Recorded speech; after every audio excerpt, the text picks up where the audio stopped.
There's always been a major ambition, and it's a huge advantage if you have somebody who can be recognized as that. The royal family had seen a lot of drama in recent times. However, none is as severe as what is happening now. Princess Anne, a woman often regarded as the pillar of the royal family, has decided to leave for good. Why? This moment was so emotional that the royal staffers couldn't control their emotions. Join us as we unveil why the Princess Royal has decided to leave Edinburgh for good. The departure no one spoke of. There was no procession, no cameras, no formal goodbye. Just the low creak of doors closing for the final time and the echo of heels down the stone hallway. Princess Anne left Edinburgh the way she had always carried herself, quietly, purposefully, with dignity so still it felt sacred. The royal staff didn't know how to react. One minute she was there, the next, she wasn't. No public announcement, no internal memo. Only a message handwritten in her signature ink left on the desk of her assistant. Thank you for everything. It didn't feel real at first. At Holyrood House, her presence had always been a fixture, like the chiming of the great clock or the scent of the rose garden in spring. To the staff, she wasn't just a royal. She was part of the building, part of the rhythm.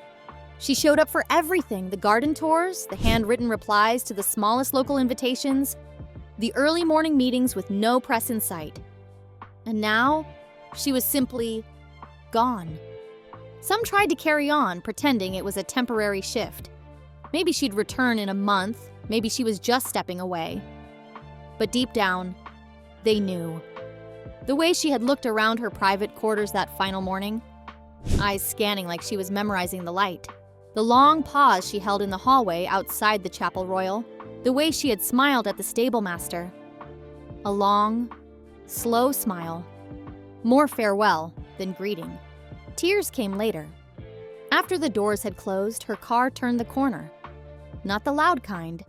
Just quiet tears from the butler who had served her breakfast since 1989. From the housekeeper who still remembered the first time Anne stepped into the residence wearing riding boots and no makeup. From the security officer who once found her walking alone in the garden at midnight during the Queen's morning week. They didn't just lose a royal figure, they lost a constant. A woman who had never needed to be asked, never wanted to be thanked, but always showed up anyway. The strangest part was how still everything felt afterward, as if the walls were holding their breath. As if Edinburgh itself knew something sacred had passed through and left quietly while no one was watching. And just like that, she was gone. A princess of the people and the palace. Long before the public grew to admire her candor and work ethic, the staff at Holyrood House had already seen the heart of who Princess Anne was. To them, she wasn't a portrait on a corridor wall or a name on a crest. She was a daily presence, reliable as sunrise, dressed not in diamonds, but in sleeves rolled up, hands folded behind her back, eyes always alert. She wasn't just the Princess Royal, she was Anne. And Edinburgh had been her true stronghold. She spent more time in Scotland than the public ever knew. Some weeks, you'd find her up before dawn, feeding her horse before breakfast. Other days, she'd pop into the kitchen unannounced, to ask after someone's grandchild, or to compliment the gardener on the lilac bloom. Her consistency wasn't loud. It was warm, meticulous, and thoughtful. She had a memory like stone. She remembered names, illnesses, and anniversaries. The footman often joked that Anne knew the household better than the house manager did. It wasn't just the palace staff who felt it, the locals did too. She was often spotted at modest charity visits that never made the papers. No photographers, no speeches. Just a nod of gratitude, a hand extended, and questions that proved she'd read every background note herself. She didn't perform duty, she embodied it. At Holyrood, she chose the smaller dining room over the grand one, the tartan armchair over the gold-trimmed throne. She didn't have to try to be relatable, she simply was. And that made her rare. So when whispers of her permanent departure began months before, no one knew how to ask. The mere suggestion sent unease rippling through the halls. She'd never leave, one footman insisted. Not Anne. But deep down, everyone knew. something had changed. The stillness in her eyes, the way she lingered longer after public engagements, the way she had stopped correcting minor errors in the service schedule, something she had done faithfully for decades. She had always belonged to the people, yes, but to the palace too, to the walls that echoed with her footsteps, to the staff who built their rhythm around her presence. When she left, she didn't just vacate a residence. She left behind an entire world shaped around her quiet strength. And no one, not even she, could pretend it would ever feel the same. What the staff saw, but never said. They noticed it in moments, not announcements. A schedule that used to be inked in firm black, suddenly dotted with question marks. Weekend engagements are quietly being canceled, and visits are being shortened. Her usual briefings grew quieter, briefer. She still showed up, always, but something was missing. Not her formality, never her professionalism, but something under it, a stillness they hadn't seen before. It was the housekeeper who mentioned it first, over tea in the staff lounge. "She's not pacing the halls like she used to," she said. She used to check the guest rooms twice before a foreign delegation. Now she barely glanced. Others noticed too. Her trusted valet caught her standing by the window longer than usual, watching the flag flutter without expression. The stable hands saw her linger in the stalls after rides, her fingers pressed to the doorframe. One footman swore she had tears in her eyes once, but no one dared confirm it. You didn't ask Anne if she was all right. You just stood a little straighter and did your best. The staff whispered, "Of course," but with reverence, not gossip. What could be strong enough to pull her away from this place, from the palace she had served longer than any living royal? Some said it was politics. Others said it was grief still echoing from the Queen's passing. But most agreed it wasn't about being pushed out. It was about being quietly left behind. She no longer walked with urgency. She walked with memory. Aides came and went faster than they used to. Schedules are now filtered through different hands. And though Anne never made a scene, her silence spoke volumes. One of the chefs who had been with her for 20 years said it best. "It's like she's already gone. Only her body remained." But no one dared speak of departure, not in her presence. She remained Anne, composed, gracious, commanding. She answered every briefing, nodded at every report, but something had shifted, and the staff, loyal as ever, pretended not to notice, until the day they had no choice but to. The final day, when silence spoke loudest. The palace awoke to a morning like any other, with cool Scottish air drifting through the windows, breakfast trays lined up in rows, and shoes polished just outside the guest rooms. But something in the stillness felt too still. Her suite was already empty by dawn. Her bags were packed, her papers stacked neatly on the edge of the writing desk. The scent of lavender lingered faintly in the air. She left before the first carriage arrived. No one was told. Not officially. Only the innermost staff were given advance notice, enough time to ensure privacy, but not enough time to say goodbye. She didn't want a ceremony. She wanted silence. That's how she had always served, and that's how she chose to leave. Her steps were slow, but they never hesitated. She paused only twice, once in the corridor lined with ancestral portraits. Her eyes locked for a moment on the Queen's, and then again by the back entrance, the one she always preferred to use when she didn't want to fuss. There was no entourage, just one aide, the driver, and the woman herself. Her hair was pinned precisely, her coat draped cleanly over her arm. She didn't turn around. She didn't wave. But when she passed the stable doors, something shifted. The stable master, a man of few words, stood at attention. Their eyes met. He gave a single nod, and Anne, stoic, composed, unshakable Anne, paused, then returned the nod. That was enough. Inside, the staff moved more slowly that morning. The kettle boiled, but no one poured out the water. The trays were returned untouched. Even the chandeliers seemed to dim. By noon, her suite had been cleared.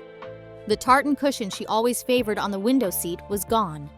Her riding boots, lined neatly in the closet for decades, had vanished. What remained were echoes, footsteps that would never return, a presence that would never be replaced. And in the quiet that followed, the tears came, not from drama, not from shock, but from something more profound. The ache of knowing a chapter had truly, quietly ended. The diary entry she never intended to share. Tucked beneath a stack of her old dispatch notes, Anne had left something behind. Not for the public, not even for her family, just a small leather-bound journal slipped into the bottom drawer of her study desk.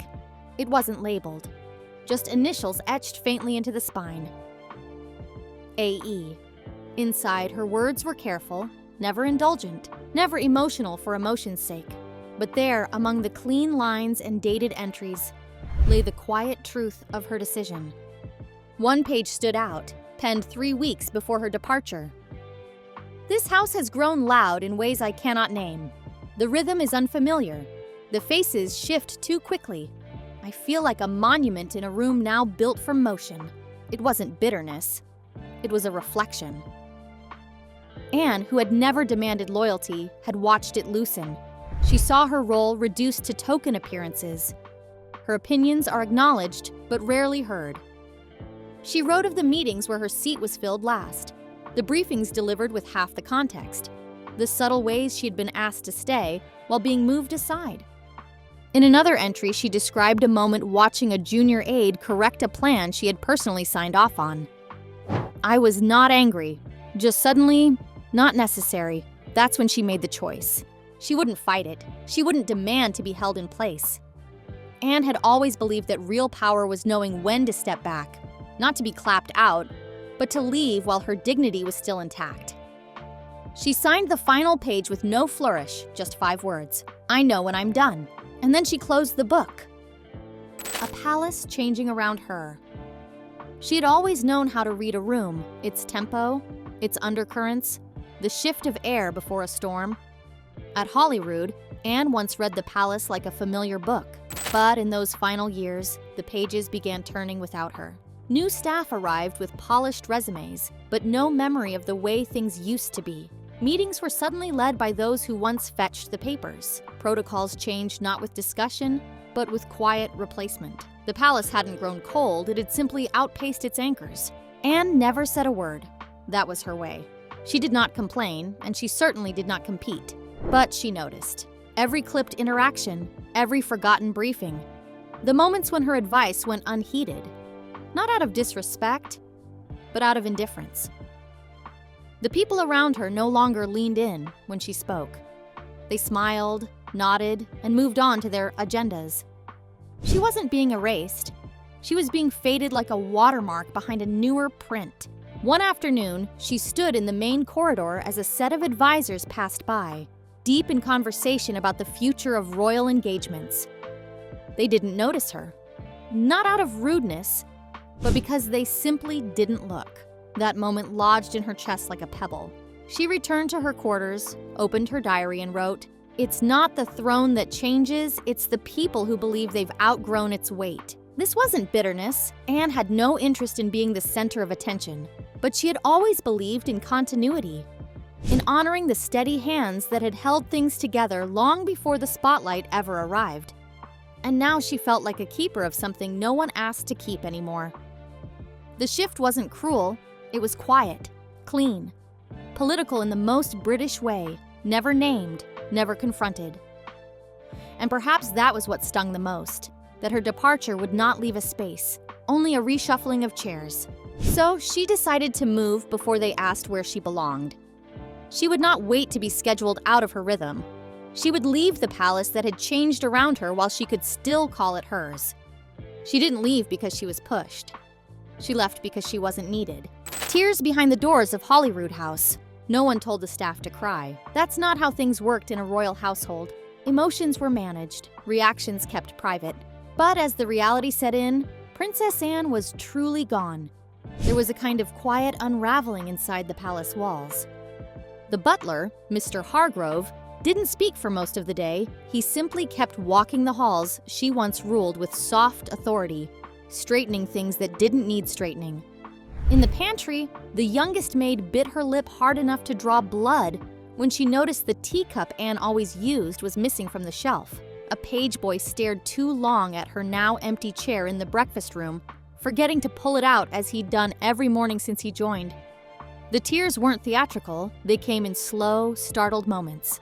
A memory triggered by scent. a voice echoing in an empty corridor, the realization that her tartan shawl no longer hung on the peg by the side door.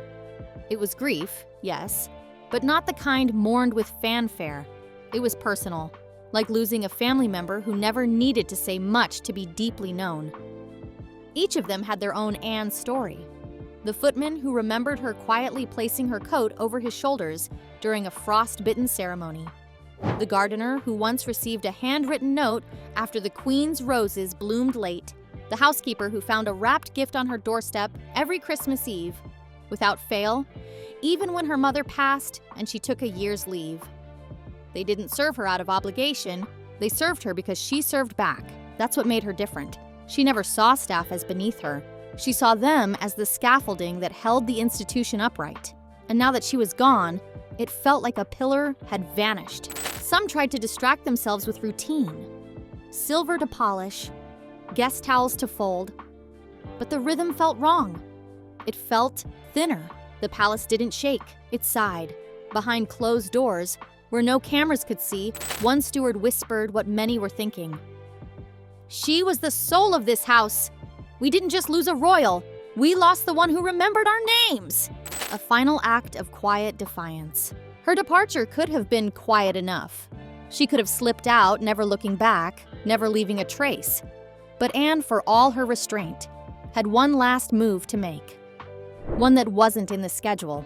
2 days before she left Edinburgh for good, she took a car, alone, without aides, and drove to a small nonprofit on the outskirts of the city. It was a community hospice for the terminally ill. Anne had been their royal patron for over 20 years. However, they had recently been informed that their funding appeal would not receive priority. Someone new, somewhere high, had decided the hospice wasn't high profile enough. Anne never told anyone she was going. She arrived unannounced. No ribbon cutting, no cameras. Just a nod at the nurse at the front desk and a warm smile for the founder, who hadn't seen her in nearly a year. She walked the halls slowly, holding hands, asking names, listening. One patient, frail but smiling, whispered, "I thought you were gone." Anne leaned in and answered, "Not quite yet." She stayed for over an hour, and before she left, she signed a check from her fund, enough to cover a year's worth of care. When they tried to thank her, she simply said, "Don't close the doors before I do." Back at Holyrood, no one knew where she had gone. Her absence wasn't noticed until well past dinner. By then, she had already returned, changed into her nightclothes, and resumed reading her correspondence as if nothing had happened. But in her diary that night, she wrote, "They may forget the speech. They won't forget the silence I filled today." That was Anne, never loud, never flashy, but precise, strategic, intimate in her defiance. She didn't protest with words. She protested in person, and in doing so, she didn't just close a door on her time in Edinburgh. She held another door open for those who would have been left behind without her. William's call, Charles's silence. The palace phone didn't ring often that week, but the evening before she left, it did. It was William. No aides, no formalities, just his voice, lower than usual, asking if he could stop by. She told him not to bother. There was nothing left to say. He paused for a moment, then asked, "Are you well, Aunt Anne?" She replied simply, "As ever." There was a tenderness to it, wrapped in restraint. She could hear him wanting to ask more, but she knew he wouldn't. He respected her boundaries more than most ever had. The call was brief, but something in his voice lingered after she hung up. Gratitude? Worry? Regret? She couldn't tell. But it didn't matter. She had made her decision, and she wasn't about to place the weight of it on his shoulders. Charles, on the other hand, never called. She didn't expect him to. He was wrapped in the business of the crown, of reshuffling titles, appearances, and optics. Anne understood the world better than anyone. But what she would never understand, what perhaps hurt more than she would admit, was how easily he had let her slip from the inner circle, not out of cruelty, but complacency. Charles had always been surrounded by noise. Anne had always been the silent one behind it, She didn't resent him, but she noted it, not with anger, just finality. In her diary that night, she wrote, "To be needed is temporary. To be overlooked is the true measure of your influence fading." There was no farewell dinner, no family gathering, just a phone call, a silence, and a woman folding her coat one last time. William had meant well. His call was kind, but it was also late. And that's what made Anne's decision feel not dramatic, but inevitable. She chose not to bring it up again, not with William, not with Charles, not even with her private secretary. She closed that chapter alone, not out of bitterness, but out of discipline. Because Anne understood something most of them didn't. Sometimes the most powerful exit isn't the one everyone sees. It's the one no one expected. A woman who chose when to leave. Anne never believed in dramatics. She had watched too many grand exits unravel into long apologies and redrawn invitations. That was never going to be her story. She would leave when it was time, and only she would decide when that time had come. And so, she chose. Not when the palace asked, not when the press speculated, not when protocol dictated. She chose the moment herself, wrapped it in silence, and let the door close softly behind her. No headlines, no staged farewells, no weeping send-offs, just peace. She didn't seek a legacy. She didn't crave acknowledgement. What she wanted, what she had always wanted, was to serve until the edges blurred. And when they did, she stepped away. Holyrood still stands, of course. The walls are polished. The flowers are pruned.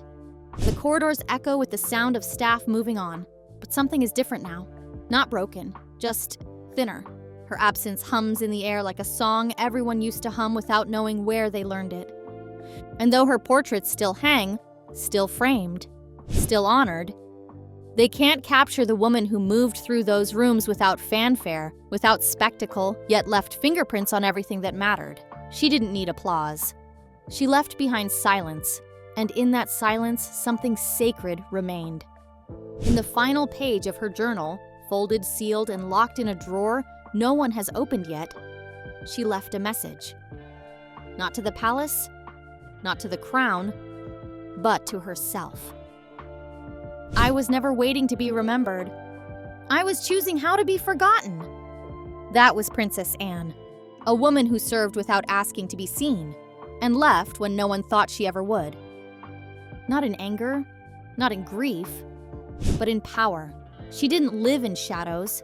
She left in stillness, the kind that settles after a storm no one knew had passed. Princess Anne never slammed doors or demanded recognition. She simply walked away when her purpose was complete, leaving behind polished floors, folded linens, and memories stitched into the palace like thread through fabric. Holyrood House continues. Guests still arrive, events still unfold. But those who knew her presence feel the shift. They remember the weight of her quiet footsteps, the precision of her gaze, the way she could fill a room without speaking. That kind of presence doesn't retire. It lingers. And somewhere in a locked drawer, her final words wait to be found. Not to spark scandal, not to rewrite history, but to remind whoever finds them that strength doesn't always wear a crown. Sometimes, it wears silence. Anne didn't vanish. She transitioned from the role she never asked for to the legacy she quietly wrote, one unspoken act at a time. And those who stood with her, who served beside her, who wiped silent tears when she left, they will tell you the truth. She didn't just leave Edinburgh. She left it better. And she left it hers. Let us know your thoughts in the comments. Don't forget to like, follow, and subscribe for more videos like this.